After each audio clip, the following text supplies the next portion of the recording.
Thank you. I'm not trying to cut you off, but I've lived here twice as long as you, and I'm twice as old. To answer your question, I got some goats, and let's talk outside. But back to this issue, I want to start with a question. Do you think, in your opinion, that local government can adopt an ordinance that would demand notification to neighbors when pesticides, herbicides, fungicides are sprayed? If you can, that's a good start. It doesn't have anything to do with preemption, state, federal, or any of that stuff. Just simple noticing. So I'm asking you at the end of this to comment on that. And I really like the park's position, but I want to correct one thing. From 1982 to 97, when I was a county supervisor, we did not spray the roads in the parks. And it kind of fell in the hole, and I'm so happy that Supervisor Hopkins has picked it up with a bill of lading, a resolution to make that happen. So it goes and comes with the powers that be. And you have total, as you know, ability to regulate whatever happens on county land. And I appreciate the fact that we are not using herbicides and pesticides. I have bees. I've lost 2 hives. Both of them had larvae, they had eggs, they were thriving, they had stores, they had pollen, they had everything. Fungicides go on, the next day my bees are dead. Twice. And not have them analyzed, it's anecdotal. But I'm telling you that this vineyard on the home is farm friendly, fish friendly, and all that. Out here they spray 3 or 4 times a day. Their workers work out there without half in the sun. That's not what this is about. This is about herbicides and pesticides. I want to know this. Is someone going to call up Caltrans, either your office or Senator McGuire, and flog them not to spray in Sonoma County? You have that ability. What you are doing is long-term, it's great, but I sat through this in the 80s with Sim Vanderon, I sat through it in the 90s and 2000s. It's the same. You're working on it again, it's appreciated, but we've got to do something. And here's my pledge before I hand the microphone. If they're spraying on this side of Sebastopol, get a hold of me. I'll go out and stand in front of the damn truck. That's the way I feel about it. Because policy's policy, but when they're spraying that stuff on the ground, I'm going to take direct action. Thank you.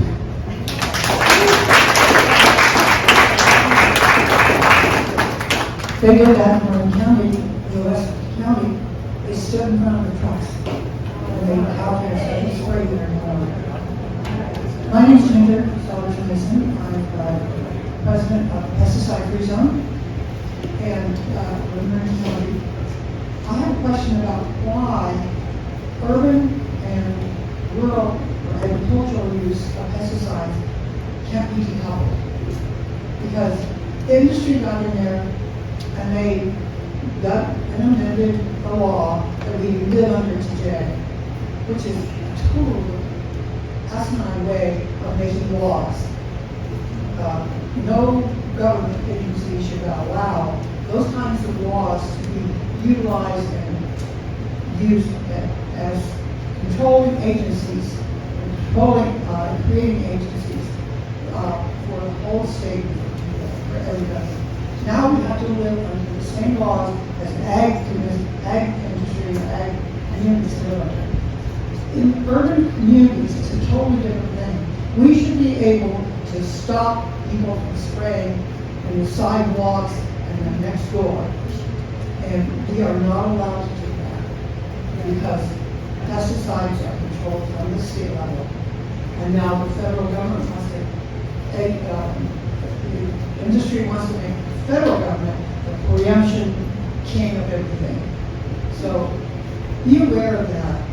And let's see if we can decouple agricultural and urban use so people in the urban communities can control what's going on next door to them. Are there any comments on that? So we're at time for this meeting right now. Is everybody on our panel okay to stick around for a little bit longer, for a few extra 10 minutes? Okay. So I'm going to close the public comment line here and keep it to 2 minutes each, and then I'll do a quick wrap up at the end. Okay, thank you. My name is Julie Royce, and I live in Rohnert Park, which most of you probably know is a city in Sonoma County. Due to advocates, mostly in this room, Rohnert Park stopped using Roundup in 2019. They stopped using all synthetic pesticides in our parks at the end of 2020. But one thing that they have done even better than this, which is what I wanted to share with you all so you can look it up, is they have implemented a calendar on their website that's called the Anticipated Pesticide Use Calendar. They post weekly. They used to do it kind of on more daily, but now it seems to come out like on a Sunday or Monday, where they're spraying even their organic pesticides for the week, so that people like my family can check that and make sure that we're avoiding those areas at all costs. They're not perfect. They're still working on updating their IPMs. However, it could be a sample if you would like to look at the Rohnert Park and Anticipated Pesticide Use Calendar as a tool for other cities or the county, statewide, etc.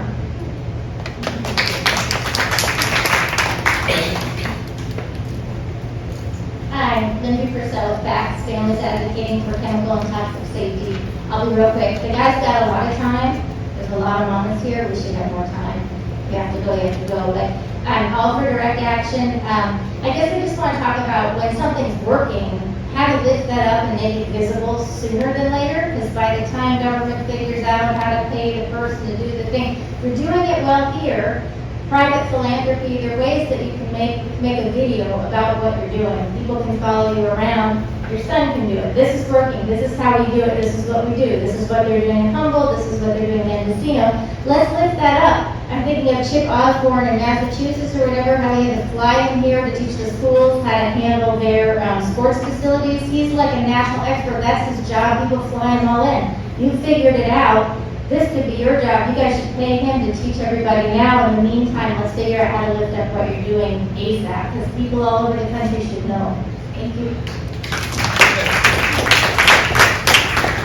Thanks, Linda. I'm Catherine Dodd. I'm a registered nurse, and I'm a Roundup survivor. I had a bone marrow transplant in 2013, and I've outlived my prognosis.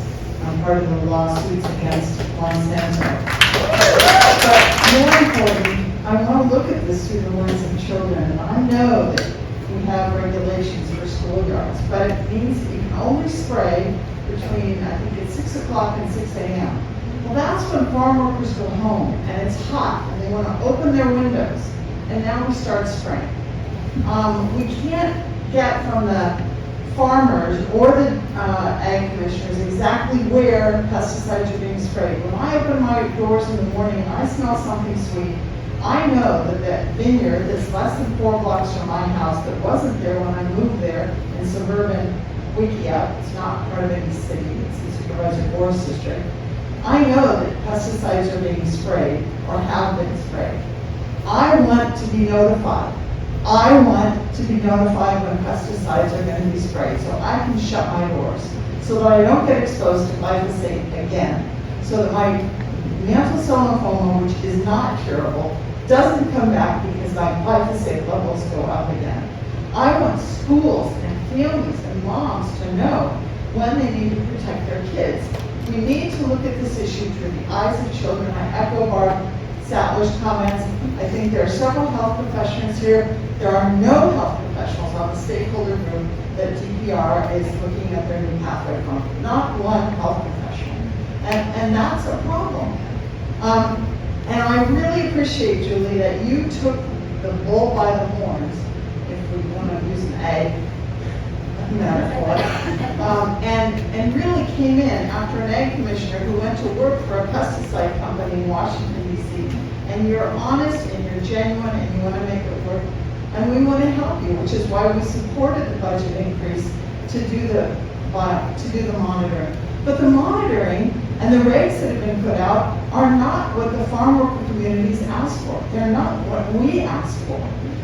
We need 72 hours notice. We need everyone to be able to also need statewide reporting of where this is happening so we can actually do research the way UCLA did research and prove that childhood brain cancer is related to the pesticides that are being used in the Central Valley. And that's why reporting is important, and I look forward to working with the Ag Commissioner because people are interested, and it's 60 years since we had the Silent Spring, the writing of the Silent Spring by Rachel Carson. 60 years, and we're still fighting this battle. And people are still dying and getting cancer. My bone marrow transplant costs $2 million. It's much cheaper, and I didn't pay for it, my insurance. It's much cheaper, prevention is cheaper. Moms always said, moms know best, an ounce of prevention is worth a pound of cure. We need to follow the precautionary principle and not allow chemicals to be used so we know they're safe.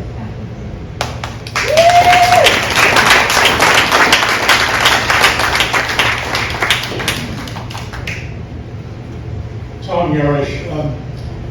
I've been an environmental activist, water quality advocate, and since a brain tumor about 25 years ago, I consider myself a survivor. As a result of the brain tumor experience and the history of being a 10 years later in this business, I was invited to join some of the early breast cancer research committees in Sonoma, San Francisco Bay Area through UCSF and the Linn County Health Department. I left that after a while because I found it extremely unsatisfying to participate in these naive committees. The idea that any one person or agency had expertise in any of these advanced matters was really not supported, and I bore witness to a lot of it. I'm going to read you a couple of headlines. I'm still very much involved in the listservs in the activist community. Here's a couple of headlines that I forwarded to Megan a few days ago.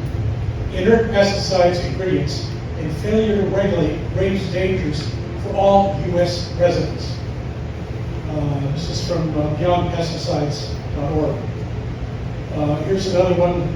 EPA's failure to properly implement Toxic Substance Control Act puts lives at risk.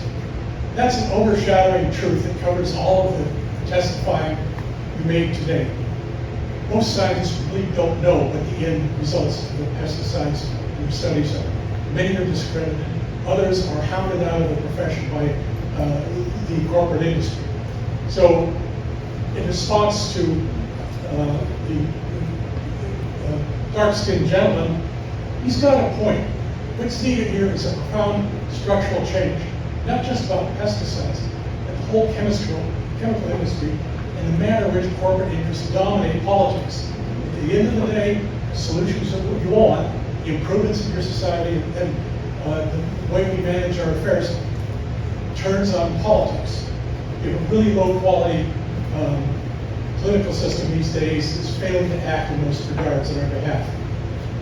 Eliminating the corporate influence on governmental boards, the revolving door, is hard, very difficult to do. It's hard to find experts who have requisite expertise. Expertise can become dated overnight. But there are credible scientists and organizations and advocacies. We'd like to have another shot at evaluating these pesticides, and most notably the inert ingredients are very difficult to discover. I met Ginger over 20 years ago at a college degree class in toxicology hosted by Dr. Gerber Mark Lefebvre. He was a very well-known toxicologist in those days. He gave us the basic tools to understand endocrine disruption, some of the false assumptions about dose effect relationships in a widespread range of chemistries, not just pesticides, but industrial products and even some foods. There's a lot there that never sees the light of day in these regulatory agencies. So this is deeper than science, it's all political. There are a lot of great scientists out there, but they're all terrified of being heard. And I'll leave it at that. This is a great start. I want to celebrate the people who just stood up here and talked and said, oh, that's really important. Thank you. I really want to honor everybody in the sat here and you listened to our community's woes, and they're not pretty, right? So I just really want to honor you for sitting here and having the courage to listen. And I also want to honor the people that came and spoke their truths and got teary-eyed and shared what was inside of them, because that's what we need to do right now. We need to share what's inside of us so that we can make these changes that seem impossible. But you know how it is whenever you have an impossible problem? It's not until it's almost solved that you realize you can do it. It's kind of like an escape room, like that. There's another door, there's another room, it's there, but we can't see it yet, and it may feel a little bit hopeless right now. But what I want all of you to take from this meeting is that there are people who care. 50 of us showed up today at 2:30 on a Tuesday, and it's burning hot in here. You guys stuck around and you listened to us. Everyone. So thank you so much. I really appreciate it. I'm just going to wrap up really quickly, and then I'm going to give the mic to Nicole to talk about some future events. So we all have some meetings potentially that we're going to have. I heard a lot of next steps from all of our panelists about the people that we need to talk to, Mike McGuire, maybe somebody from the state, Secretary of the Environment. I'm not really sure exactly what our next political steps will be, but we're there. We'll take them with you, and I'm going to communicate this all to everybody here in a very detailed way. And please continue to be involved, continue to share your stories with all of us. Thank you. Thank you so much. Thank you so much, Megan. My name is Nicole Warwick. I'm one of the co-founders of Sonoma State Schools. And I want to just acknowledge that the work of this might feel arduous. It might feel as though we're not being heard, but it is community forums just like this that actually get the work done. When we bring our leaders together and they're listening and they're hearing us, they take us back to their teams and they work on these behind the scenes. These are conversations and dialogue we're not always a part of, but I want to assure you that they do happen. A similar event like this happened in Drayton 2 years ago. And as a result of that, the Drayton community asked us to step in and support them. We wrote a grant and were funded from the California Breast Cancer Research Fund to study air and water contamination in the community of Drayton. Those results have now come in, and we would like to share those results with our community at a community forum on October 12th. It will be virtual on Zoom. I also would like to just acknowledge our Sonoma County leaders, the Department of Pesticide Regulation, for meeting with us many times in understanding the data, in being able to pull together the resources in a team to address the findings and to be able to come together to the community with the findings and concrete actions, things that we can do to address them. So if you signed in and we have your email, we will send you an invitation to that event where we will share the results from the Drayton Pesticides Research. And if you have any additional questions, we'll stick around afterwards and help address them as best we can. Thank you.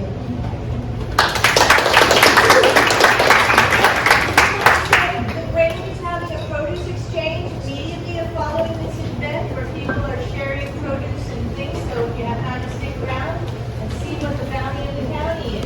Thank you, Laura, and thank you to Sebastopol Drayton.